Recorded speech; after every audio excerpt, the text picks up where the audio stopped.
The village of Deepwell, in the heart of Devon, has a long history of music and a reputation for a strong community spirit.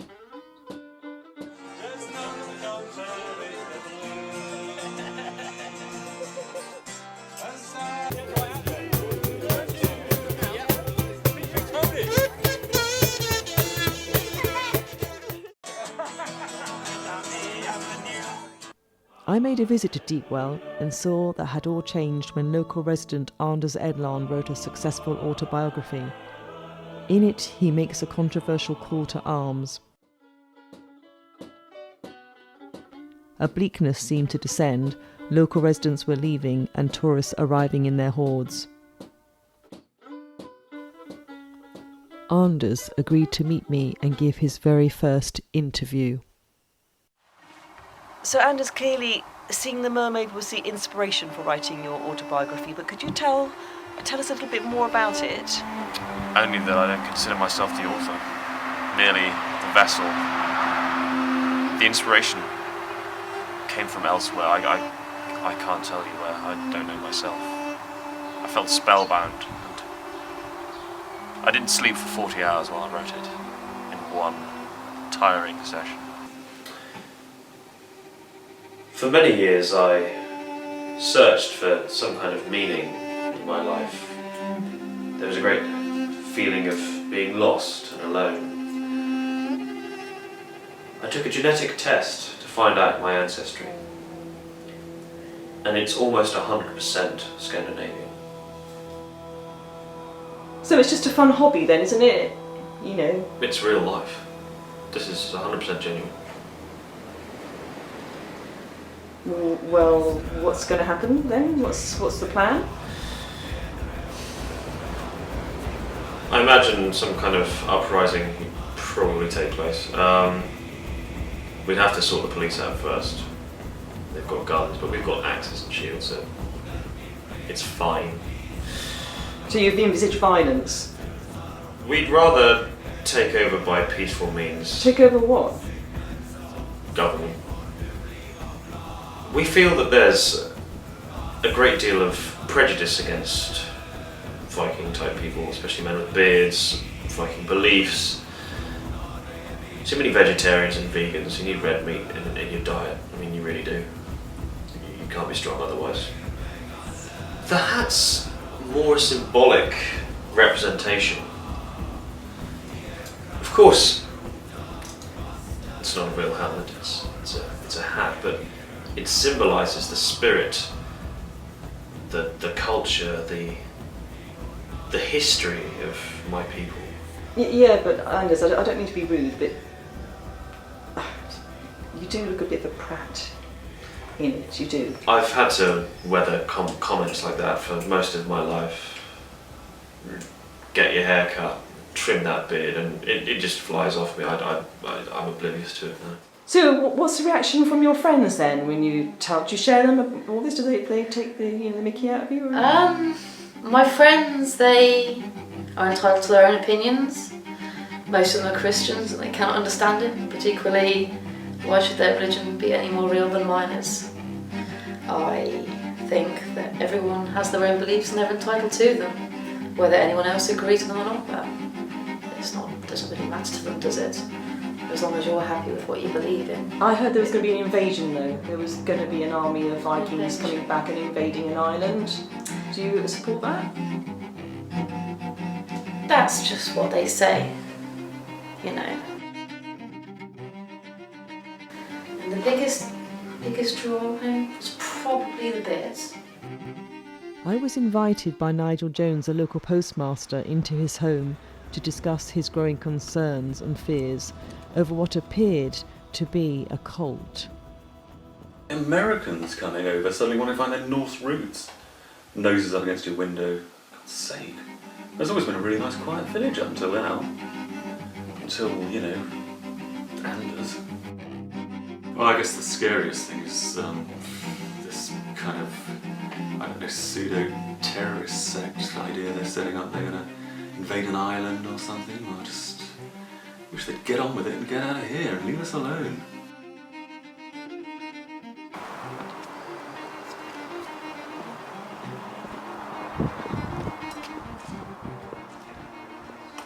excuse me. Sorry to interrupt.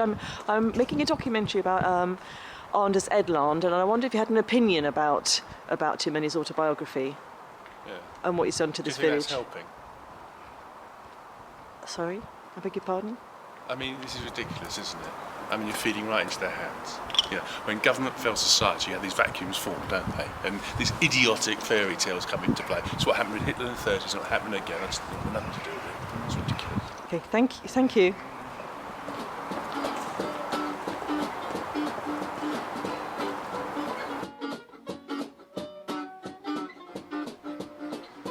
I wanted to find out what it was that drew people to the enigmatic Anders, and was lucky to be invited to the local pub and interview Knut, who turned out to be Anders' right-hand man. I read his autobiography and it all made sense. I mean, when I first started to become aware of the Vikings was really in the 50s when I saw the film, which I thought was just wonderful. Tony Curtis and Kirk Douglas. It's true. I swear it is. He is your brother.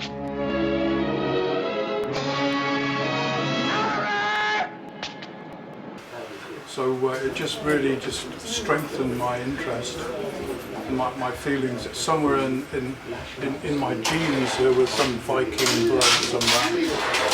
So it's just an interest, it's not real life.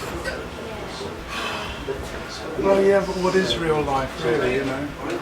I believe it. I think it's true. I think it's true. I don't think it's a childhood fantasy at all. And having read now Anders' book, I think it's really awakened these feelings that I've had for a long time. I thought I was the only one until I read his book.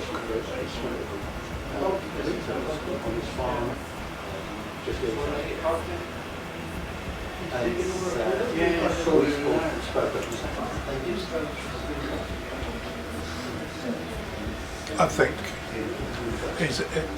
his age doesn't matter. I think his story is just so convincing, and especially the sighting of the mermaid. I mean, we can all identify with that.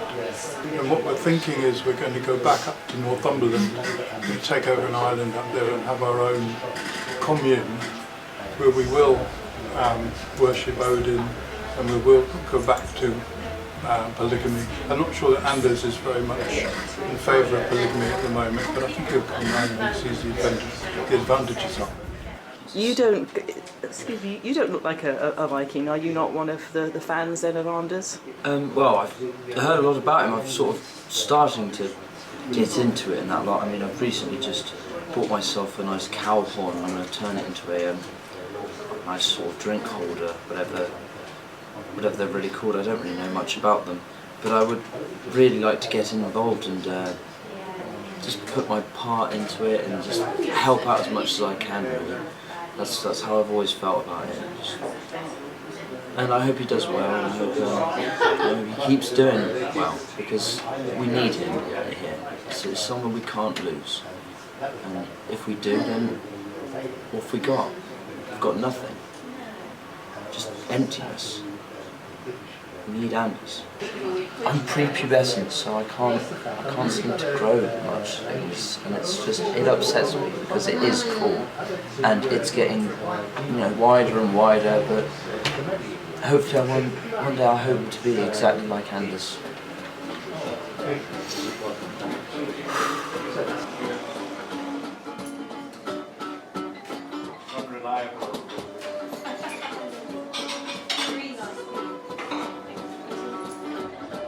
So what do you think about Anders and him being a bit of a celebrity here in the village? Well, I think it's great. It's made a big impact on the village. Lots of tourists come in and lots of people wanting to see what's going on. And what would he eat? His favourite would probably be jacket potato with hummus and salad. Feelings run so high in Deepwell that once or twice the film crew were chased down the street. However, Anders' mother agreed to speak to me at the local community centre where she works as a volunteer. So are you worried about anything with Anders? I couldn't believe it when somebody came down here and told me, did I know my son was raging through the streets trying to get people to join this so-called Viking group because they had a planned invasion ahead. I wouldn't have been any more surprised if they'd said he was gay or something. Some French, my maiden name sounds a bit French. And my grandmother on my mother's side did say that her mother had come from Ireland. Well, tell me about Anders and his childhood. Oh, he was a lovely little boy. He was always so quiet and played so happily.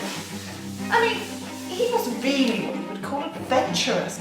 One or two little quiet friends to play with, never running around in a whole mob or things like that. No, you couldn't have asked for a nicer, quieter, more cooperative son. Well, he used to like play with his sister's dolls, quite frankly. I mean, that was, he was quite happy in the Wendy corner. At the end of it all, the biggest thing I'm worried about is him being kidnapped by the Mer people. What do you mean by that? Well, if they get to hear about what's going on, they're going to want to put a stop to it, aren't they? It's not just in our local community. It's wider. We're not very far from the coast, you know. They would find a way. They would find him. They'd search him out. If he goes around talking like that, if he goes around giving away the secrets, who knows where it's going to end?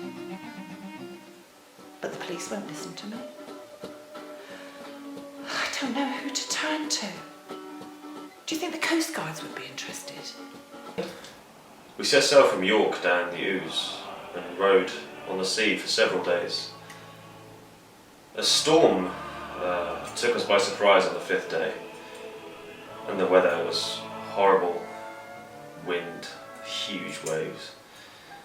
But we pulled our oars and we were fighting against the elements, and suddenly out of nowhere this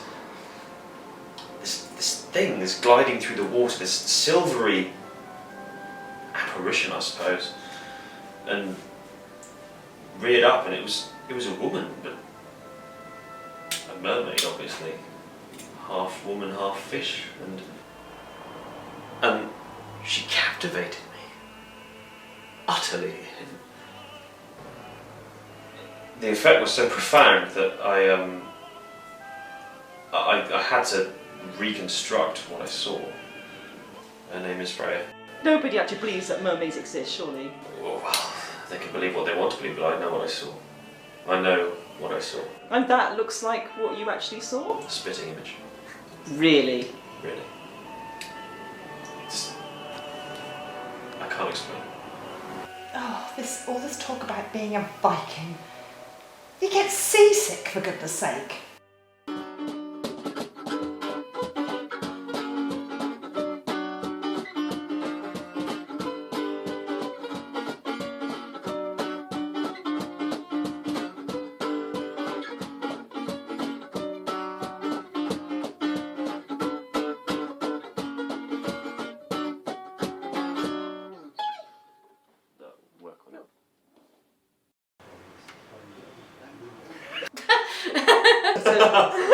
Excuse me, sir. I'm interviewing today regarding I